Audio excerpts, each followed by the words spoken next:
മുഖ്യമന്ത്രി വി.ഡി. സതീശൻ കേന്ദ്ര ആഭ്യന്തരമന്ത്രി അമിത്ഷായുമായി ഇന്ന് കൂടിക്കാഴ്ച നടത്തും. അനുമതി ലഭിച്ചാൽ മറ്റു കേന്ദ്രമന്ത്രിമാരെയും കണ്ടേക്കും. മുഖ്യമന്ത്രി സ്ഥാനം ഏറ്റെടുത്തതിന് ശേഷമുള്ള ഔപചാരിക കൂടിക്കാഴ്ചകളാണ് നടക്കുന്നത്. ഇന്ന് വൈകിട്ടോടെ മുഖ്യമന്ത്രി കേരളത്തിലേക്ക് മടങ്ങും. പ്രധാനമന്ത്രി, കേന്ദ്ര ധനമന്ത്രി എന്നിവരുമായി ഇന്നലെ നടന്ന കൂടിക്കാഴ്ചകളിൽ സംസ്ഥാനത്തിന് ആവശ്യമായ കേന്ദ്ര പദ്ധതികളെക്കുറിച്ച് ചർച്ചയായതായാണ് വിവരം.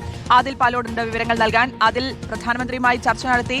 എന്തായാലും ഈ വിഷയത്തിൽ ഇന്നിപ്പോൾ എപ്പോഴായിരിക്കും ആഭ്യന്തരമന്ത്രിയുമായിട്ടുള്ള കൂടിക്കാഴ്ച നടക്കുക? എന്തൊക്കെയായിരിക്കും അജണ്ട?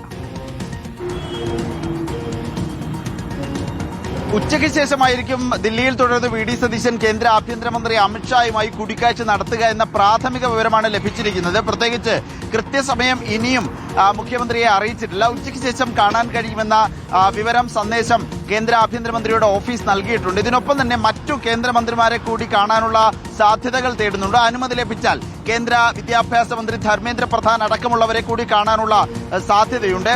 ഇതിൽ PM ശ്രീ അടക്കമുള്ളവ ഇന്നലെ നടന്ന കൂടിക്കാഴ്ചയിൽ ചർച്ചയായിരുന്നില്ല. ധർമ്മേന്ദ്ര പ്രധാനെയോ മറ്റോ കാണുകയാണെങ്കിൽ PM ശ്രീയിലെ തുടർ നടപടികൾ ചർച്ചയാകാനുള്ള സാധ്യതയുണ്ട്. നിർണായകമായൊരു ചർച്ചയായി ഇത് മാറുകയും ചെയ്യും എന്ന കാര്യത്തിൽ ഒരു സംശയവുമില്ല. ഇന്നലെ നടന്ന പ്രധാനമന്ത്രിയും കേന്ദ്ര ധനമന്ത്രി നിർമ്മല സീതാരാമനുമായുള്ള കൂടിക്കാഴ്ചയിൽ കേരളത്തിന്റെ ധനപ്രതിസന്ധി പരിഹരിക്കാൻ പ്രത്യേക പരിഗണന വേണമെന്ന ആവശ്യമാണ് പ്രധാനമായും ഉന്നയിച്ചത്. ഒപ്പം തന്നെ സംസ്ഥാന സർക്കാരിന്റെ സ്വപ്നം കാണുന്ന വലിയ പദ്ധതികൾക്ക് കേന്ദ്രത്തിന്റെ സഹായം വേണം എന്ന അഭ്യർത്ഥന കൂടി മുന്നിൽ വെച്ചു.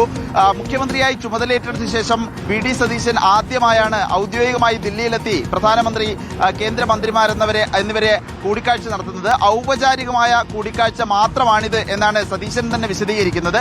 ഏതായാലും വൈകുന്നേരം ഉച്ചയ്ക്ക് ശേഷമായിരിക്കും കേന്ദ്ര ആഭ്യന്തരമന്ത്രിയെ കാണുക. ഇന്ന് തന്നെ വൈകുന്നേരത്തോടുകൂടി സതീശൻ കേരളത്തിലേക്ക് മടങ്ങുകയും ചെയ്യും. ശരി, ഓക്കെ, വ്യക്തമാണ്. ആദിൽ പാലോടാണ് വിശദാംശങ്ങൾ നൽകിയത്.